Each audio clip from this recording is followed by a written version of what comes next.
તો વિજાપુરમાં ઝડપાયેલા શંકાસ્પદ અનાજમાં કાર્યવાહી કરવામાં આવી। કુકરવાડા યાર્ડની ગણેશ ટ્રેડિંગનું લાયસન્સ રદ કરાયું છે। ગણેશ ટ્રેડિંગનું લાયસન્સ 1 વર્ષ માટે રદ કરવામાં આવ્યું। સંચાલક યોગ્ય ખુલાસો નહીં કરતા આ કાર્યવાહી કરવામાં આવી છે। એપીએમસીના કમિશન એજન્ટનું લાયસન્સ રદ કરવામાં આવ્યું છે।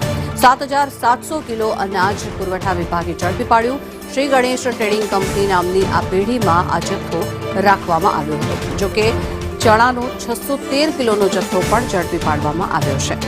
ગણેશ ટ્રેડિંગનું લાયસન્સ તેમની બેદરકારીના કારણે થઈને 1 વર્ષ માટે રદ કરવામાં આવ્યું છે।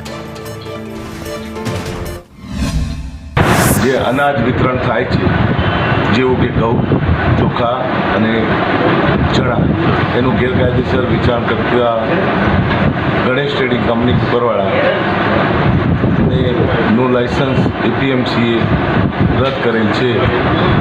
તો આવું આની જાણ દરેકને કરીશું। આવી વસ્તુ અનેક કોઈ વેપારી ના કરે એ બાબતે આ એક જાહેર ચેતવણી રૂપ છે। કુકરવાડા સબમાર્કેટના ગણેશ ટ્રેડિંગના વેપારી દ્વારા સરકારશ્રીના ગેરકાયદેસર અનાજ જથ્થાનું ખરીદ વેચાણ કરવામાં આવેલું, તેના અનુસંધાને એપીએમસીએ તેનું લાયસન્સ રદ કરવામાં આવેલું છે।